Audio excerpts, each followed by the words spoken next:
Well guys, I got the CCKA almost done. And you remember my problem with the broken flywheel on the other one? Well, we're going to use the torque wrench on this one and make sure we don't over tighten it and break it. And it says to make it 35 to 40 foot-pounds. I'm going to go at 35 given my history with this thing. But pretty much we got to just torque up this bolt, hook up a gas line and a starter and put some oil in it. And I'm going to leave the shrouds off for now. I'm just going to try to get it running first. Then we'll put the shrouds and the hydraulic pump on afterwards. And I got to put the exhaust on, which is 4 bolts, no big deal. And we should be in business. So I was going to put the muffler on the engine. And these flanges here are really bent. And if I put a straight edge across it, like say the screwdriver, you see that gap in there, how warped it is? That ain't gonna fly with having no exhaust leaks on there. So this side is, you know, it's way out. I mean, I'm gonna have to try to bend this tab. I can see over here that it curves up there. And on the other side, we got a similar issue over here where you can see the middle. It's really warped. So I'm going to have to try to bend this before I put this on, otherwise the muffler is going to leak like crazy. And I don't even know if they make this one with the downspout anymore or not, but that really sucks. And I'm kind of scared to bend this, that I'm going to break it or something, and I'll be even more screwed than I am with it leaking. So, see what happens. Well, I got the engine all together here, and I was trying to just test to see if I have spark. And I let the engine crank over a whole bunch of times to try to get some oil in it before I actually run it. And I wasn't getting any spark, so I just switched my coil, and I put the coil from the other Onan on here that I knew ran. And on the coil that was on this engine, the posts were both loose on top of the coil, and I figured that there's no way that that seems very good. And this is the coil that was on here. It's all taped up and nasty looking and split on the bottom and everything. So I figured that there's no way it's any good. And so I got these this new coil on here, and we'll see what happens when I hit the key. Hopefully you can see some sparks. Let's see. I want to make sure I'm touching the rubber here and not the metal. I don't want to get shocked, but let's see what happens. Yeah, we got plenty of spark now. So what we're going to do is put these plugs back in and see if we can fire this bad boy up.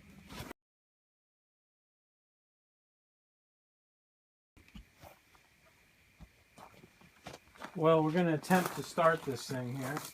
I just put a little drop of gas in the carburetor to kind of get us going, and we'll see what happens.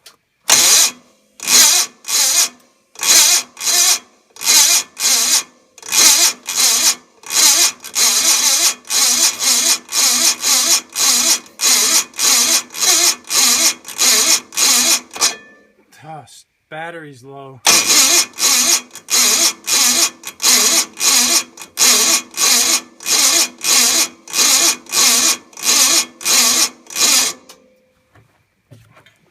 I don't know if the battery's low or the starter's bad, or if it's just got too much damn compression. I think it's got too much compression. This sucker is hard to turn over. It needs to be broken in a little bit.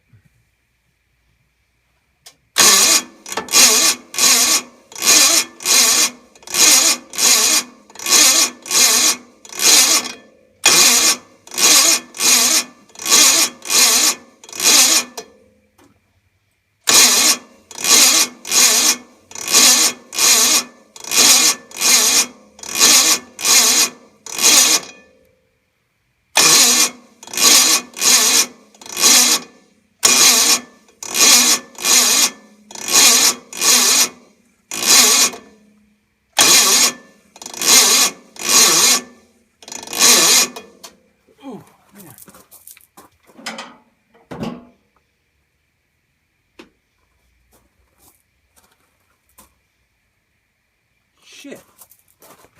Well, I think I just melted my battery pack down. That's awesome. Check this out. I think I smoked my battery pack, guys. Damn. Guess that starter is really drawing a lot of juice. This is kind of scary. I better get this thing out of here and clear it with a gas tank in case it's hot and catches on fire or something. Whew.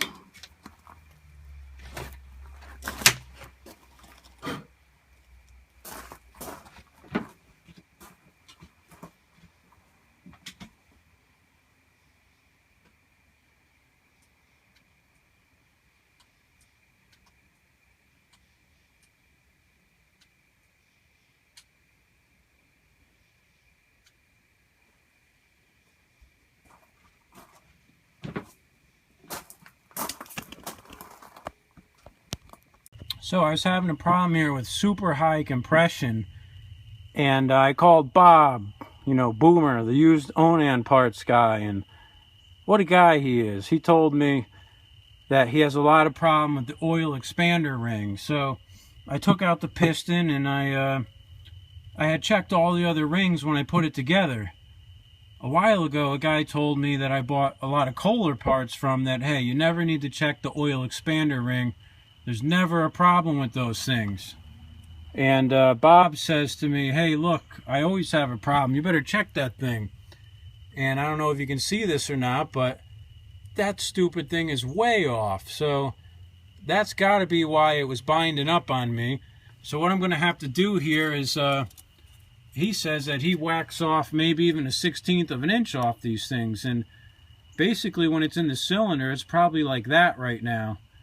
So I think he's absolutely right. He says just take a pair of wire cutters and clip off a little bit. So that's what I'm going to do, and we'll put it back together and we'll see what happens.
Well guys, I think I found out another reason why it's tight.